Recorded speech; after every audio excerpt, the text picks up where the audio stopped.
तो आइए अब हम स्टार्ट करते हैं प्रमेय नंबर 5 को। यहाँ पर प्रमेय बोला, यदि एक त्रिभुज का एक कोण दूसरे त्रिभुज के एक कोण के बराबर हो। जैसे हमारे पास दो त्रिभुज है, एक ABC नाम का और एक DEF नाम का।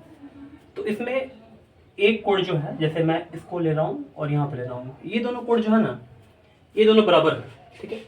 तथा इन कोणों को अंतर्गत करने वाली भुजाएं समानुपाती हैं। यानी कि ये कोण को देखिएगा तो इस कोण को अंतर्गत कौन सी भुजा कर रही है, ये भुजा और ये भुजा। इस कोण को अंतर्गत कौन कर रही है, ये भुजा और ये भुजा, ठीक है। तो इन कोणों को अंतर्गत करने वाली भुजाएं समानुपाती हो, यानी कि इसका मतलब क्या है कि AB बटे में DE और AC बटे में DF ये दोनों बराबर हो। यानी कि ये भुजा का अनुपात और ये भुजा का अनुपात दोनों बराबर है, ठीक है। जैसे आप यहाँ पर देख सकते हैं, ये मैंने बात जो बोला अभी इसको मैंने यहाँ पर लिखा हुआ है, ठीक है। तो बोला तो दोनों त्रिभुज समरूप होते हैं। अगर ऐसा बात होगा तो दोनों त्रिभुज क्या हो जाएगा, समरूप हमारा हो जाएगा। तो देखिए सबसे पहले जो जो दिया हुआ उसको हम लोग लिख दिए। दिया हुआ है कोण A बराबर कोण D, कोण A बराबर कोण क्या है, D है। और AB बटे में DE बराबर AC बटे में DF, AB बटे में DE बराबर AC बटे में DF हो गया, ठीक है।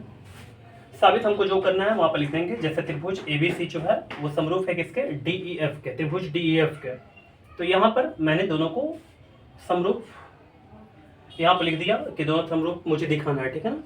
अब आगे बढ़ते हैं, रचना से हम लोग यहाँ पर रचना करेंगे। देखिएगा रचना क्या करेंगे, भुजा DE तथा DF पर, भुजा DE जो है और DF जो है, ये दो भुजा हमारे पास है अभी। तो DE और DF पर क्रमशः बिंदु P और Q इस प्रकार लिया, यहाँ पर लिया लिख लीजिएगा, इस प्रकार लिया।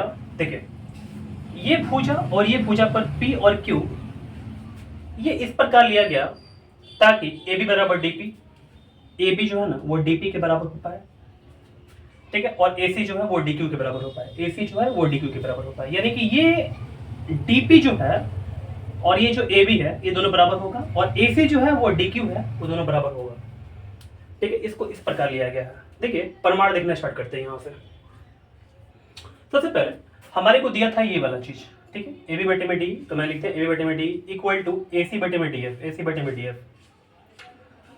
तो हमने इसको लिख दिया, ये दिया तो लिख देंगे यहाँ पर दिया, ठीक है। अब इसके बाद लेकिन रचना से हमारे पास क्या है, AB बराबर DP, AB जो है वो DP के बराबर है, और AC जो DQ के बराबर है, AC जो है वो DQ के बराबर है। तो ये बात बराबर है, हमने रचना से इसको ले लिया। तो देखिए हम लोग क्या करेंगे, AB को यहाँ पर हटाएंगे, DP रख देंगे, AC को हटाएंगे, यहाँ पर DQ रख देंगे। तो DP बटे में क्या हो जाएगा, DE, और यहाँ पर DQ बटे में क्या हो जाएगा, DF हो जाएगा। हम लोग इसको पलट देंगे, तो यहाँ पर लिख देंगे DE बटे में DP, DE बटे में DP, DF बटे में DQ, DF बटे में क्या हो जाएगा, DQ हो जाएगा। दोनों तरफ एक घटाने पर, तो हम लोग दोनों तरफ एक घटा लेंगे, तो इधर भी एक घटा लिया गया और इधर भी एक घटा लिया गया, ठीक है। तो DE माइनस DP हो जाएगा, बटे में DP हो जाएगा, DF माइनस DQ बटे में DQ हो जाएगा, ठीक है। DE में से DP घटाइए, DE हमारे पास ये वाला है, DP घटा लीजिए तो क्या मिलेगा, EP मिल जाएगा, EP लिख दिया हमने। बटे में क्या हो जाएगा, DP हो जाएगा, इक्वल टू DF में से DQ घटाइए, DF में से DQ घटाइएगा तो क्या मिलेगा, FQ मिलेगा, क्या मिलेगा, FQ मिल जाएगा यहाँ पर, ठीक है। और बटे में क्या हो जाएगा, DQ हो जाएगा। तो हमने अभी तक क्या दिखाया यहाँ पर कि EP बटे में DP, EP बटे में DP और FQ बटे में DQ, FQ बटे में DQ मैंने अभी तक दिखाया। तो इतना तक समझ में उम्मीद करता हूँ आ रहा होगा। अब इसके बाद मिटाने के बाद मैं आगे बता रहा हूँ आपको। तो आइए देखते हैं हम अब आगे, ठीक है। तो यहाँ पर हमने अब तक प्रूफ किया हुआ था कि EP बटे में DP और इक्वल टू FQ बटे में DQ, ठीक है। तो मैं एक बार फिर से दिखा दूँ आपको, EP कहाँ पर है, यहाँ पर EP है, यहाँ पर DP है, यहाँ पर FQ है, यहाँ पर DQ है ना। मैं इसको पलट दूंगा तो DP ऊपर चला जाएगा, EP नीचे आ जाएगा, तो DP बटे में क्या हो जाएगा, EP इक्वल टू DQ बटे में क्या हो जाएगा, FQ हो जाएगा, ठीक है। तो DP बटे में EP, DP बटे में क्या हो गया, EP, DQ बटे में क्या हो गया, FQ हो गया, DQ बटे में क्या हो गया, FQ हो गया। तो अगर ऐसा है, ये दोनों बराबर है, तो हम लोग बोल सकते हैं, देखिए इतना बटे में इतना और इतना बटे में इतना, तो ये दोनों समांतर हो गया। तो पी क्यू समांतर क्या हो गया, ए एफ हो जाएगा। ये पी क्यू समांतर क्या हो जाएगा, ए एफ हो जाएगा। अच्छा सोचिए, ये हमारे पास ये दोनों समांतर है, तो ये वाला कोण किसके बराबर होगा, इस कोण के बराबर होगा, और ये वाला कोण किसके बराबर होगा, इस कोण के बराबर होगा। ठीक है, तो मैंने यहाँ पे लिख भी दिया कि अतः कोण P बराबर कोण E, कोण P बराबर कोण E, कोण Q बराबर कोण F, कोण Q बराबर कोण F। कैसे होगा, अगर लिखना चाहते तो आप लिख सकते हैं यहाँ पर कैसे, तो ये संगत कोण है, क्या है आपका संगत कोण। ठीक है, समीकरण 1 हो गया यहाँ पर। देखिए अब हम आते हैं त्रिभुज ABC में तथा DPQ में, ABC तथा हम लोग आएंगे DPQ में।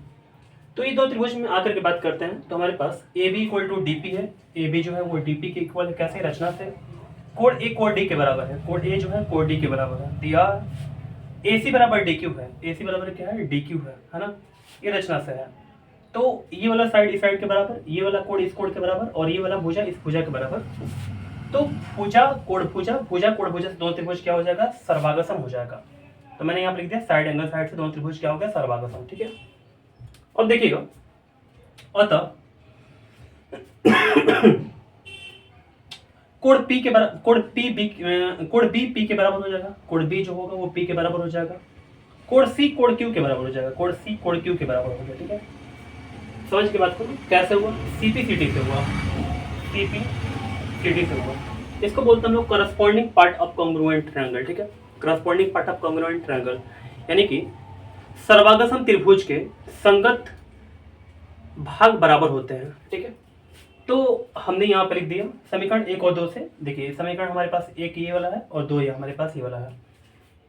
P E के बराबर है, P B के बराबर है, P E के बराबर P B के बराबर, तो B E के बराबर हो जाएगा। तो मैंने लिख दिया यहाँ पर B E के बराबर हो गया। Q F के बराबर, Q C के बराबर, Q F के बराबर, Q C के बराबर, तो C किसके बराबर हो जाएगा, C F के बराबर हो जाएगा। तो हमने यहाँ पर लिख दिया कोण जो C है कोण F के बराबर हो जाएगा। ठीक है, देखिए यहाँ पर B जो है वो E के बराबर हो गया और C जो है वो F के बराबर हो गया।